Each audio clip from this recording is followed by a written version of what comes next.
Let's go Dolphins! The tension is sky high behind the scenes, and tonight's game against the Ravens could be a turning point for the entire franchise. I'm not exaggerating. This game could determine the fate of the season, and possibly some careers. There are injuries, underperforming departments, and a front office that continues to shirk responsibility. But here's the problem. The Ravens are coming in with a full roster and ready to bury us. Will the Dolphins bounce back? Or are we headed for another collapse? Before I get into all the details, hit the like button right now if you've ever yelled at the TV during a Dolphins game. And if you're a true fan, loyal through all the painful seasons, I want to see you in the comments with, "Go Dolphins!" My heart bleeds turquoise and orange. Now, let me explain exactly why this game isn't just another Thursday night game. It's a defining moment for this team. Here's the reality. This Thursday night football clash against the Baltimore Ravens could be the turning point or the final nail in the coffin for the 2025 Miami Dolphins season. At 2-6, the team is staggering into Week 9 with desperation in the air, hosting a Baltimore squad that,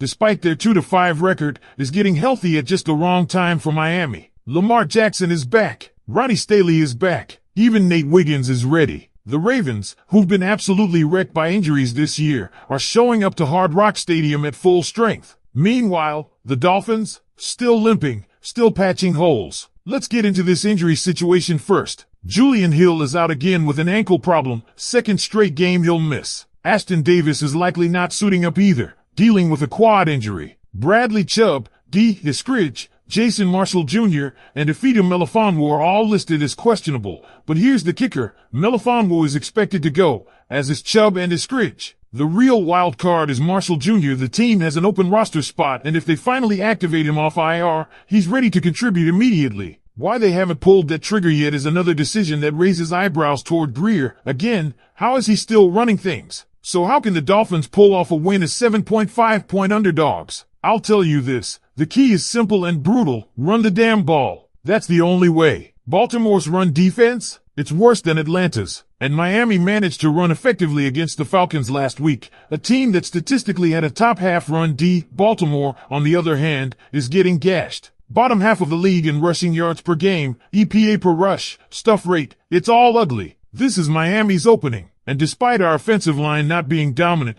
they can push this Ravens front around in the run game if the play calling commits to it. That brings us to the trio of running backs who should carry this game plan forward. Don't expect another 37-carry performance like against Atlanta, but 28 carries? That's reasonable. Give 15 to Devon Achane, the burner. 8 to Ollie Gordon, the 6 feet 2 inches, 225-pound bruiser who can wear a defense down. Then 5 to Jalen Wright, the hybrid who brings speed with some power. Each back offers something unique, and rotating them keeps the defense guessing. When the run game clicks, it opens everything up. You saw it last week. Play action came alive. Tua Tagovailoa went 8-for-9 for 88 yards and a touchdown off play action alone, a 144.4 QB rating. Defenses bite when you run successfully. That's how Jalen Waddle got loose for that 43-yard score. The linebackers bit on the fake, and by the time they realized it was play action, Waddle was already gone. You can do that again. Baltimore is vulnerable in that exact same way, but you have to run early, set the tone, make them respect it. That opens the field for Hill, Waddle, and Wilson to torch them deep. Now defensively, things get a little dicey. This unit has not been good against the run. In fact,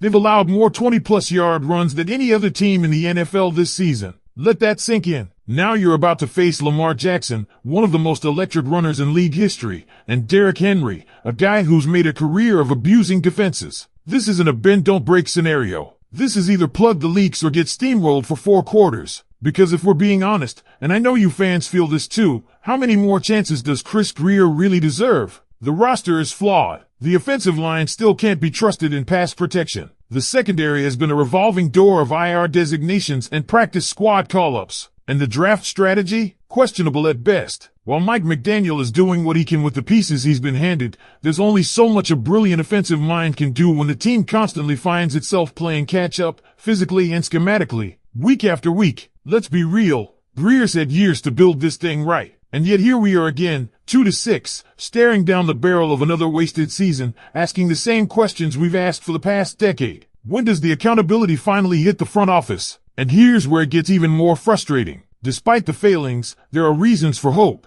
and that's what makes it all sting even more. Tua is performing well in the play-action game. Tyreek Hill, Waddle, and even young guys like Wright are showing flashes. The pass rush has shown signs of life with Kenneth Grant improving and Jalen Phillips finally shaking off that ACL rust. ESPN's pass rush win rate has the Dolphins at 42%, which is 7th best in the league. So, they're getting pressure, even if the sack numbers don't always reflect it. And against Lamar Jackson, pressure is everything. We saw the data. Lamar's completion percentage drops 17% when pressured. His big-time throw percentage falls off a cliff. In fact, PFF has 0 big-time throws charted for him under pressure this year. His turnover-worthy plays shoot up 4.3%. That's not just a weakness, it's a full-on Achilles heel. If Miami's defensive front can create pressure without blitzing, they can tilt this game. Because the moment you blitz Lamar too often, that's when he escapes and rips off those 30-yard scampers. But if Phillips, Grant, and Seiler can win their matchups up front and keep Lamar in the pocket, that's where mistakes happen. That's when fumbles come. That's when those wobbly passes into double coverage show up. Miami doesn't need to sack Lamar 8 times. They need to hurry him,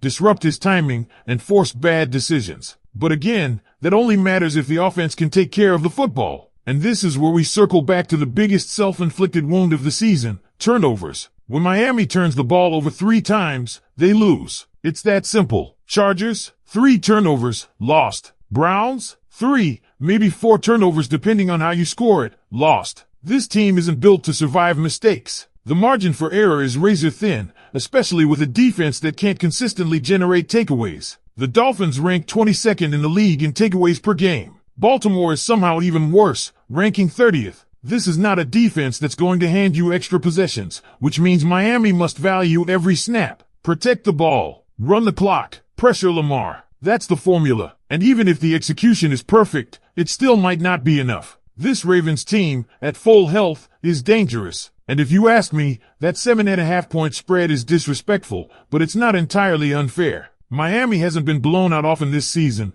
but they haven't shown they can beat high-level opponents either. The losses against Cleveland and Indianapolis weren't just defeats, they were reminders of how far this team still has to go. So yes, I'm picking Baltimore to win 29-24. But that score also shows this team isn't far off. They're close, frustratingly close. But if things don't change at the executive level soon, they'll stay just out of reach forever. So I'm throwing this to you, the real Dolphins fans. Is it time to blow it up at the top? Should Chris Greer be out if the Dolphins drop to 2-7? And do you still believe this team has what it takes to turn it around this season? Drop your thoughts in the comments. I want to hear everything. And if you haven't already, hit that subscribe button, smash the like if your blood runs aqua and orange. And stick around because we've got another video on the screen right now with all the mid-season trade rumors and behind-the-scenes updates from Dolphins camp. Don't miss it. Go Dolphins!